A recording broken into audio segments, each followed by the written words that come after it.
एकता नगर में ये राष्ट्रीय कॉन्फ्रेंस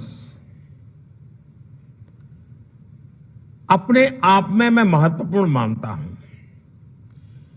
अगर हम वन की बात करें, हमारे आदिवासी भाई बहनों की बात करें, हम वाइल्ड लाइफ की बात करें, हम जल संरक्षण की चर्चा करें, हम टूरिज्म की बात करें, हम प्रकृति और पर्यावरण और विकास, एक प्रकार से एकता नगर उसका जो होलिस्टिक डेवलपमेंट हुआ है वो अपने आप में ये संदेश देता है, विश्वास पैदा करता है कि वन और पर्यावरण के क्षेत्र के लिए आज एकता नगर एक तीर्थ क्षेत्र बन गया है। आप भी इसी क्षेत्र से जुड़े हुए मंत्री और अधिकारी आए हैं। मैं चाहूंगा कि एकता नगर में जितना भी समय आप बिताएं, उन बारीकियों को जरूर ऑब्जर्व करें कि जिसमें पर्यावरण के प्रति, हमारे आदिवासी समाज के प्रति, हमारे वाइल्ड लाइफ के प्रति कितनी संवेदनशीलता के साथ कार्य रचना की गई है, निर्माण कार्य हुआ है और भविष्य में देश के ही अनेक कोने में वन पर्यावरण की रक्षा करते हुए विकास की राह पर तेज गति से आगे बढ़ सकते हैं। इसका बहुत कुछ देखने समझने को यहां मिलेगा। साथियों, हम एक ऐसे समय मिल रहे हैं जब भारत अगले 25 वर्षों के अमृत काल के लिए नए लक्ष्य तय कर रहा है। मुझे विश्वास है आपके प्रयासों से पर्यावरण की रक्षा में भी मदद मिलेगी और भारत का विकास भी उतनी ही तेज गति से होगा। साथियों, आज का नया भारत नई सोच, नए अप्रोच के साथ आगे बढ़ रहा है। आज भारत तेजी से विकसित होती इकोनॉमी भी है और निरंतर अपनी इकोलॉजी को भी मजबूत कर रहा है। हमारे फॉरेस्ट कवर में वृद्धि हुई है और वेटलैंड्स का दायरा भी तेजी से बढ़ रहा है। हमने दुनिया को दिखाया है कि रिन्यूएबल एनर्जी के मामले में हमारी स्पीड और हमारा स्केल शायद ही कोई उसको मैच कर सकता है। इंटरनेशनल सोलर अलायंस हो, कोalition फॉर डिजास्टर रेजिलिएंट इंफ्रास्ट्रक्चर हो या फिर लाइफ मूवमेंट, बड़ी चुनौतियों से निपटने के लिए भारत आज दुनिया को नेतृत्व दे रहा है। अपने कमिटमेंट को पूरा करने के हमारे ट्रैक रिकॉर्ड के कारण ही दुनिया आज भारत के साथ जुड़ भी रही है। बीते वर्षों में लायंस, शेरों, बाघों, हाथियों, एक सिंग के गैंडों और तेंदुओं की संख्या में वृद्धि हुई है। जैसे अभी भूपेंद्र भाई बता रहे थे, कुछ दिन पहले मध्य प्रदेश में चीता की घर वापसी से एक नया उत्साह लौटा है। हर भारतवासी के रगों में, संस्कारों में जीव मात्र के प्रति दया और प्रकृति प्रेम के संस्कार कैसे हैं, वो चीता के स्वागत में देश जिस प्रकार से झूम उठा था, हिंदुस्तान के हर कोने में ऐसा लग रहा था जैसे उनके अपने घर में कोई प्रिय मेहमान आए हैं। ये हमारे देश की एक ताकत है। प्रकृति के साथ संतुलन साधने का जो एक प्रयास है उसे हम निरंतर जारी रखें, आने वाली पीढ़ियों को भी संस्कारित करते रहें। इसी संकल्प के साथ भारत ने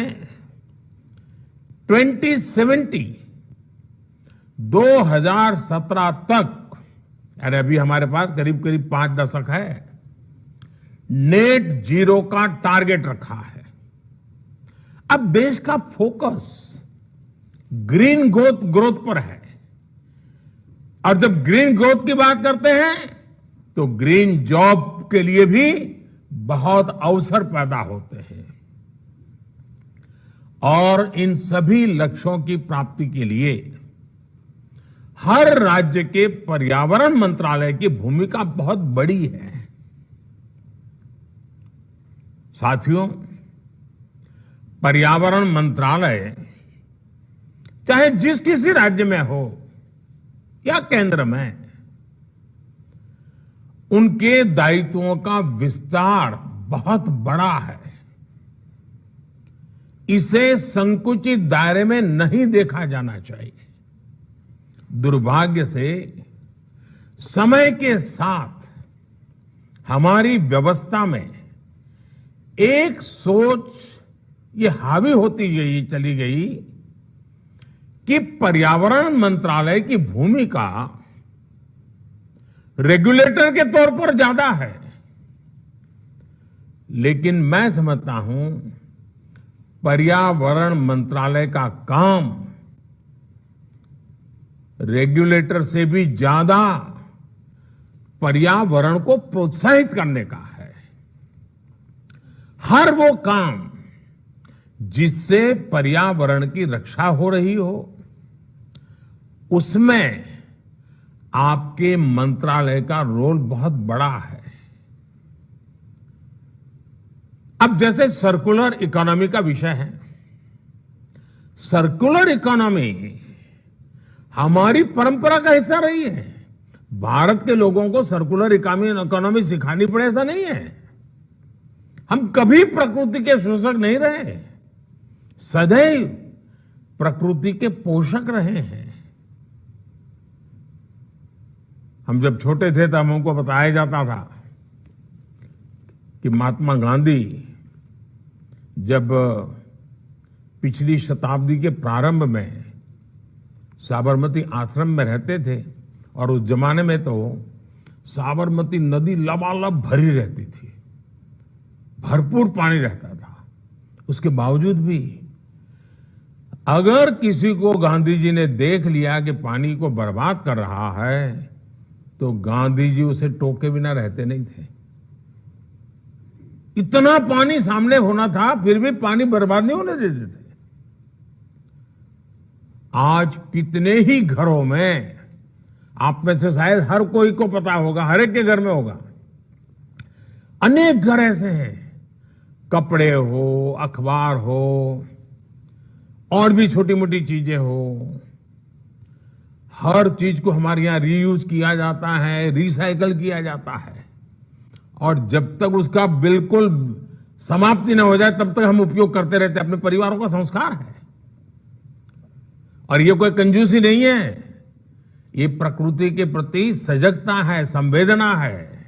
ये कोई कंजूसी के कारण लोग एक ही चीज 10 बार उपयोग करते, ऐसा नहीं है। ये सभी हमारे जो पर्यावरण मंत्री आज आए हैं, मैं उनको आग्रह करूंगा कि आप भी अपने राज्यों में सर्कुलर इकोनॉमी को ज्यादा से ज्यादा बढ़ावा दें। अगर स्कूल में भी बच्चों को कहा जाए कि भाई आप अपने घर में सर्कुलर इकोनॉमी की दृष्टि से क्या हो रहा है जरा ढूंढ के ले आओ, हर बच्चा ढूंढ के ले आएगा।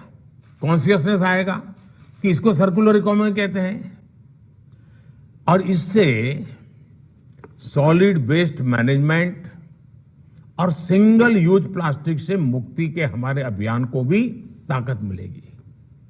इसके लिए हमें पंचायतों, स्थानीय निकायों, स्वयं सहायता समूहों, वहां से लेकर एमएसएमई तक को हर किसी को प्रोत्साहित करना चाहिए, उनको दिशा देनी चाहिए, उनको गाइडलाइन देनी चाहिए। साथियों, सर्कुलर इकोनॉमी को गति देने के लिए ही अब पिछले साल हमारी सरकार ने, अपनी भारत सरकार ने व्हीकल स्क्रैपिंग पॉलिसी भी लागू की है। अब क्या राज्यों में ये व्हीकल स्क्रैपिंग पॉलिसी को लाभ उठाने के लिए कोई रोड मैप बना क्या? उसके लिए जो प्राइवेट पार्टियों का इन्वेस्टमेंट चाहिए, उनको जमीन चाहिए ताकि रिसाइकल स्क्रैपिंग को इंप्लीमेंट करने के लिए काम आए। उसी प्रकार से जैसे मैंने भारत सरकार को सूचना दी कि स्क्रैपिंग पॉलिसी को हमें बहुत गति देनी है, तो हमें पहले भारत सरकार के जितने व्हीकल हैं जो अपनी उम्र पार कर चुके हैं, जो किलोमीटर पार कर चुके हैं, उनको स्क्रैपिंग में सबसे पहले लाओ ताकि उद्योग चालू हो जाए। क्या राज्यों में भी पर्यावरण मंत्रालय अपने राज्य को सेंसिटाइज करे कि भाई आपके राज्य में जितनी व्हीकल्स होंगे उसको स्क्रैपिंग पॉलिसी में सबसे पहले हम शुरू कर लें, स्क्रैपिंग करने वालों को बुला लें, और फिर उसके कारण नई गाड़ियां भी आएगी, फ्यूल भी बचेगा। एक प्रकार से हम बहुत बड़ी मदद कर सकते हैं। लेकिन नीति अगर भारत सरकार ने बनी पड़ी रही है तो परिणाम नहीं आएगा। देखिए, सभी पर्यावरण मंत्रालयों को देश की बायोफ्यूल पॉलिसी पर भी तेजी से काम करने की आवश्यकता है। अब देखिए, बायोफ्यूल में हम कितनी तेजी से आगे बढ़ रहे हैं, लेकिन अगर राज्यों का भी ये कार्यक्रम बन जाए, राज्य तय करे कि हमारे राज्य के जितने व्हीकल हैं उसमें हम सबसे ज्यादा बायोफ्यूल ब्लेंडिंग करके ही व्हीकल चलाएंगे, देश में कंपटीशन का माहौल बनेगा। देखिए, पर्यावरण मंत्रालय को इस पॉलिसी को ओन करना होगा, उसे ग्राउंड पर मजबूती से ले जाना होगा। इथेनॉल ब्लेंडिंग के नए रिकॉर्ड आज भारत बना रहा है। अगर राज्य भी इसके साथ जुड़ जाए तो हम कितनी तेजी से बढ़ सकते हैं। मेरा तो सुझाव ये भी होगा कि हम इथेनॉल उत्पादन और इथेनॉल ब्लेंडिंग राज्यों के बीच में स्पर्धा हो, साल में एक बार उनको सर्टिफाई किया जाए कि कौन राज्य, और इससे कारण हमारे किसानों को बहुत मदद मिलेगी। खेत का जो वेस्ट है वो भी इनकम देना शुरू कर देगा। हमें इस हेल्दी कंपटीशन को बढ़ावा देना है। ये तंदुरुस्त स्पर्धा राज्यों के बीच, शहरों के बीच होती रहनी चाहिए। देखिएगा, इससे पर्यावरण की रक्षा के हमारे संकल्प को जन भागीदारी की ताकत मिल जाएगी, और जो चीज आज हमें रुकावट लगती है वो हमारे लिए नई क्षितिजों को पार करने का एक बहुत बड़ा माध्यम बन जाएगी। अब देखिए, हम सब ने अनुभव किया है कि एलईडी बल्ब बिजली बचाता है, कार्बन एमिशन बचाता है, पैसे बचाता है। क्या हमारा पर्यावरण मंत्रालय, हमारा राज्य का बिजली मंत्रालय, हमारा राज्य का अर्बन मंत्रालय लगातार बैठ करके मॉनिटर करे कि भाई एलईडी बल्ब हर स्ट्रीट लाइट पर लगा है कि नहीं लगा है, हर सरकारी दफ्तरों में एलईडी बल्ब लगा है कि नहीं लगा है, एलईडी का जो ये सारा मूवमेंट चला है जो इतनी बचत करता है, पैसे बचाता है, एनवायरमेंट की भी सेवा करता है। आप इसको लीड कर सकते हैं, आपका डिपार्टमेंट लीड कर सकता है। उसी प्रकार से हमें हमारे संसाधनों को भी बचाना है। अब पानी, हर कोई कहता है पानी को बचाना ये बहुत बड़ा काम है। अभी जो हमने आजादी का अमृत महोत्सव में 75 अमृत सरोवर बनाने के लिए कहा है, क्या पर्यावरण मंत्रालय, वन विभाग इसको लीड कर रहा है क्या? जल संरक्षण का बल दे रहा है क्या? उसी प्रकार से पर्यावरण मंत्रालय और एग्रीकल्चर मिनिस्ट्री मिल करके भाई ड्रिप इरिगेशन, टपक सिंचाई, माइक्रो इरिगेशन, उस पर बल देता है क्या? यानी पर्यावरण मंत्रालय के ऐसा है कि जो हर मंत्रालय को दिशा दे सकता है, गति दे सकता है, प्रेरणा दे सकता है और परिणाम ले सकता है। आजकल हम देखते हैं कि कभी जिन राज्यों में पानी की बहुलता थी, ग्राउंड वाटर ऊपर रहता था, वहां आज पानी के लिए बहुत बड़ा जंग करना पड़ रहा है। पानी की किल्लत है, हजार 1200 फीट नीचे जाना पड़ रहा है। साथियों, ये चुनौती सिर्फ पानी से जुड़े विभाग की नहीं है, बल्कि पर्यावरण विभाग को भी उसे इतना ही बड़ी चुनौती समझना चाहिए। आजकल आप देख रहे हैं कि देश के हर जिले में, जैसा मैंने आपको कहा, अमृत सरोवर का अभियान चल रहा है। अब अमृत सरोवर वाटर सिक्योरिटी के साथ ही एनवायरमेंट सिक्योरिटी से भी जुड़ा हुआ है। उसी प्रकार से इन दिनों आपने देखा होगा हमारे किसानों में केमिकल फ्री खेती, नेचुरल फार्मिंग। अब यूं तो लगता है वो एग्रीकल्चर डिपार्टमेंट का है, लेकिन अगर हमारा पर्यावरण मंत्रालय जुड़ जाए तो उसको एक नई ताकत मिल जाएगी। प्राकृतिक खेती, ये भी पर्यावरण की रक्षा का काम करता है। ये हमारी धरती माता की रक्षा करना, ये भी एक बहुत बड़ा काम है। इसलिए ही मैं कहता हूं कि बदलते हुए इस समय में पर्यावरण मंत्रालय द्वारा पार्टिसिपेटिव और इंटीग्रेटेड अप्रोच लेकर काम करना बहुत आवश्यक है। जब पर्यावरण मंत्रालयों की दृष्टि बदलेगी, लक्ष्य तय होंगे, राह निर्धारित हो जाएगी, मुझे पूरा विश्वास है साथियों, प्रकृति का भी उतना ही भला होगा। साथियों, पर्यावरण की रक्षा का एक और पक्ष जन जागरूकता, जन भागीदारी, जन समर्थन, ये बहुत आवश्यक है। लेकिन ये भी सिर्फ सूचना विभाग या शिक्षा विभाग का काम नहीं है। जैसे आप सभी को भली भांति पता है कि देश में जो हमारी नई राष्ट्रीय शिक्षा नीति, अब सचमुच वो आपके लिए भी उपयोगी है, आपके डिपार्टमेंट के लिए। उसमें एक विषय है एक्सपीरियंस बेस्ड लर्निंग पर, उस पर जोर दिया गया है। अब ये एक्सपीरियंस बेस्ड लर्निंग, क्या पर्यावरण मंत्रालय ने शिक्षा विभाग के साथ बात की क्या कि भाई आप स्कूल में बच्चों को पेड़ पौधों के विषय में जरा पढ़ाना है तो उनको जरा बगीचे में ले जाइए, गांव के बाहर जो पेड़ पौधे हैं वहां ले जाइए, पेड़ पौधों का परिचय करवाइए। अब ये शिक्षा मंत्रालय और पर्यावरण मंत्रालय मिलकर के काम करें तो उन बच्चों में पर्यावरण के प्रति स्वाभाविक एक जागरूकता आएगी और इससे बच्चों में जीव विविधता के प्रति जागरूकता आएगी और पर्यावरण की रक्षा के लिए उनके दिल दिमाग में वो ऐसे बीज बो सकते हैं जो आने वाले समय में पर्यावरण की रक्षा के एक बहुत बड़े सिपाही बन जाएंगे।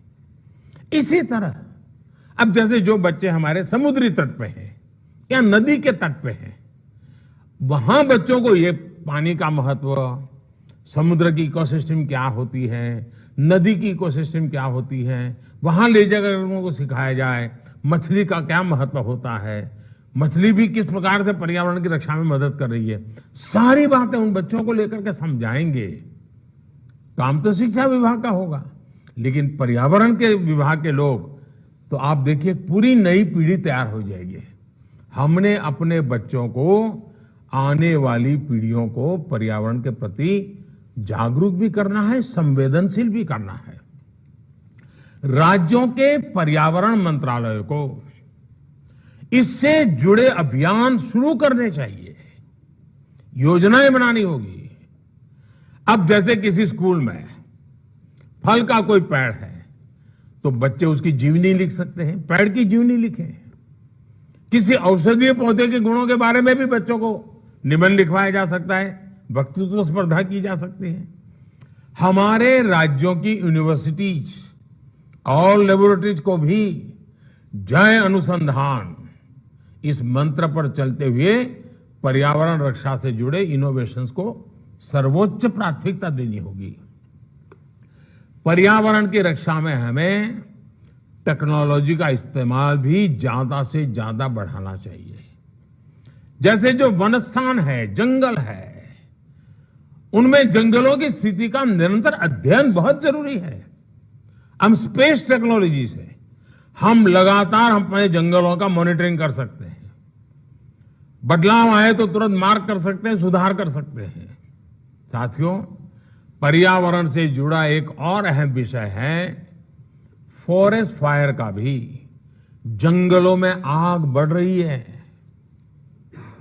और भारत जैसे देश के लिए अगर एक बार आग फैल गई तो हमारे पास उतने संसाधन भी कहां हैं कि हम आधुनिक टेक्नोलॉजी से आग को बुझा पाएंगे।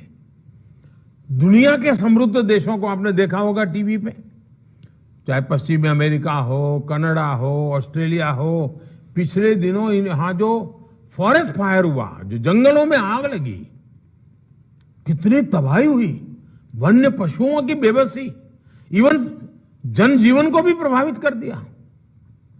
उसकी एशिस के कारण मीलों तक लोगों का जीना मुश्किल हो गया। वाइल्ड फायर की वजह से ग्लोबल एमिशन में भारत की हिस्सेदारी बहुत कम है जी, नगण्य है। लेकिन फिर भी हमें अभी से जागरूक होना होगा, अभी से हमारी योजना होनी चाहिए। हर राज्य में फॉरेस्ट फायर फाइटिंग मैकेनिज्म मजबूत हो, वो टेक्नोलॉजी ड्रिवन हो, ये बहुत जरूरी है। उसी प्रकार से हम सबको मालूम है आखिरकार आग लगने का कारण क्या होता है। जो सूखे पत्ते जंगलों में पड़ते हैं उनका ढेर होता है और एक आध छोटी सी गलती देखते ही देखते पूरे जंगल को आग पकड़ लेती है।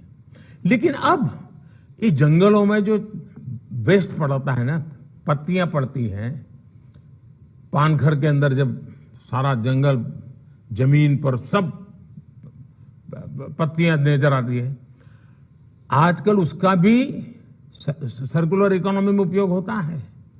आजकल उसमें से खाद भी बनता है, आजकल उसमें से कोयला बनाया जाता है। मशीन होते हैं, छोटे छोटे मशीन लगा करके उसमें से कोयला बनाया जा सकता है। वो कोयला और कारखानों में काम आ सकता है। मतलब हमारा जंगल भी बच सकता है और हमारी ऊर्जा भी बच सकती है। कहने का मेरा तात्पर्य है कि हमें इसमें भी फॉरेस्ट फायर के लिए हमारी जागरूकता, वहां के लोगों को और उनकी इनकम का भी साथ, जंगल में रहते हैं, जैसे हमारा वन धन पर बड़ा बल है, उसी प्रकार से इसको भी एक धन मान करके हैंडल किया जाए तो हम जंगलों की आग को बचा सकते हैं। हमारे फॉरेस्ट गार्ड को भी अब नए सिरे से ट्रेनिंग देने की बहुत जरूरत है जी। ह्यूमन रिसोर्स डेवलपमेंट के नए पहलुओं को जोड़ने की आवश्यकता है। पुराने जमाने के जो बिडगार्ड होते हैं उतने से बात बनने वाली नहीं है। साथियों, मैं आप सभी से एक और महत्वपूर्ण बिंदु की भी चर्चा करना चाहता हूं। आप भली भांति जानते हैं कि आधुनिक इंफ्रास्ट्रक्चर के बिना देश का विकास, देशवासियों के जीवन स्तर को सुधारने का प्रयास सफल नहीं हो सकता। लेकिन हमने देखा है कि एनवायरमेंट क्लियरेंस के नाम पर देश में आधुनिक इंफ्रास्ट्रक्चर के निर्माण को कैसे उलझाया जाता था।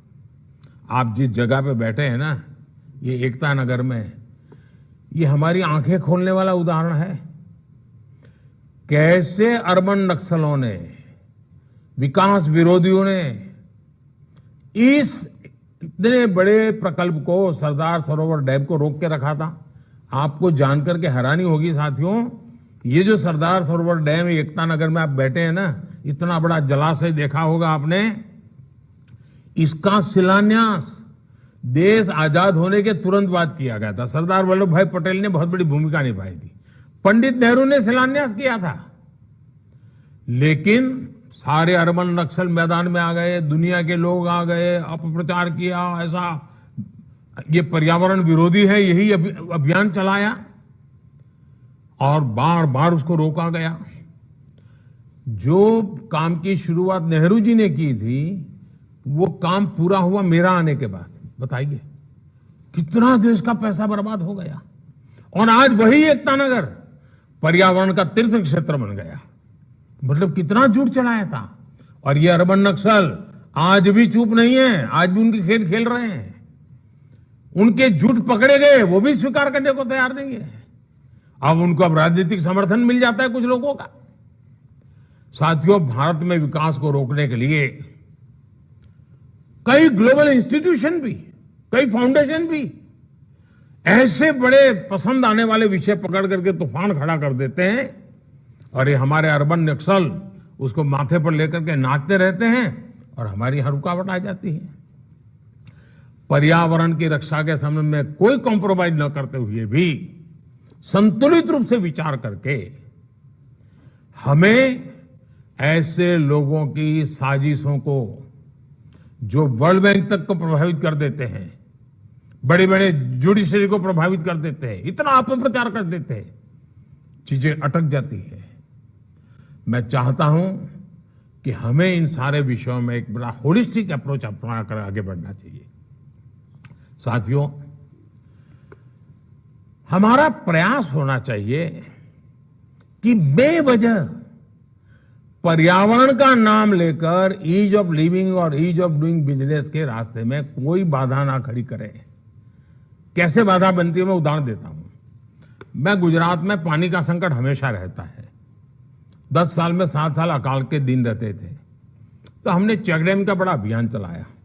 हम चाहते थे फॉरेस्ट में भी पानी का प्रबंध हो, तो हम फॉरेस्ट में पर्वत की जो ढलान होती है उस पर छोटे छोटे यानी डाइनिंग टेबल जितने छोटे छोटे छोटे तालाब बनाना, बहुत छोटे तालाब, 10 फुट लंबे हो, 3 फुट चौड़े हो, 2 फुट गहरे हो, और उसके पूरे लेयर बनाते जाना, ऐसे हमने सोचा।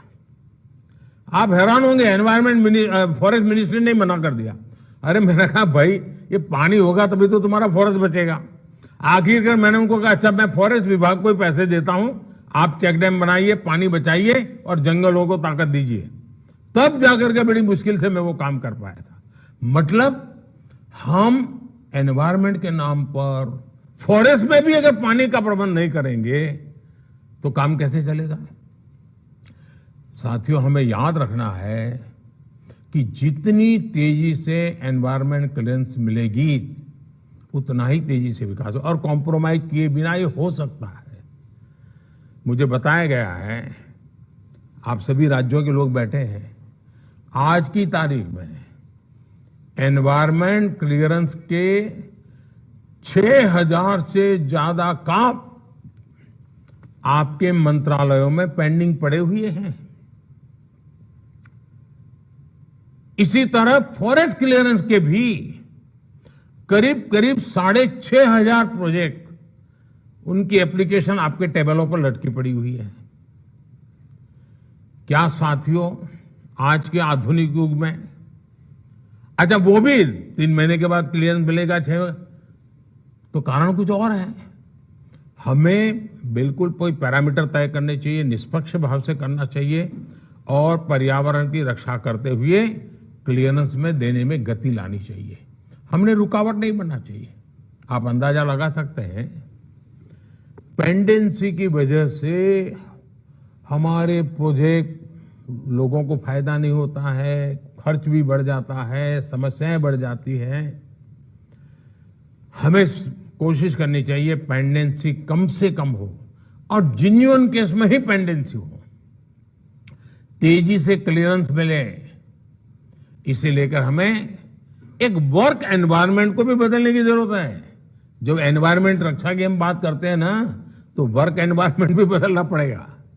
मैंने अक्सर देखा है कि जिस प्रोजेक्ट को लंबे समय से एनवायरनमेंट क्लियरेंस नहीं मिल रही है, फॉरेस्ट क्लियरेंस नहीं मिल रही है, तो मैंने देखा है कि राज्य सरकारें मुझे चिट्ठियां लिखती हैं। कभी भारत सरकार के डिपार्टमेंट मुझे चिट्ठियां लिखते हैं कि फलाने राज्य में अटका हुआ है, कोई राज्य वाला कहता है भारत सरकार में अटका हुआ है।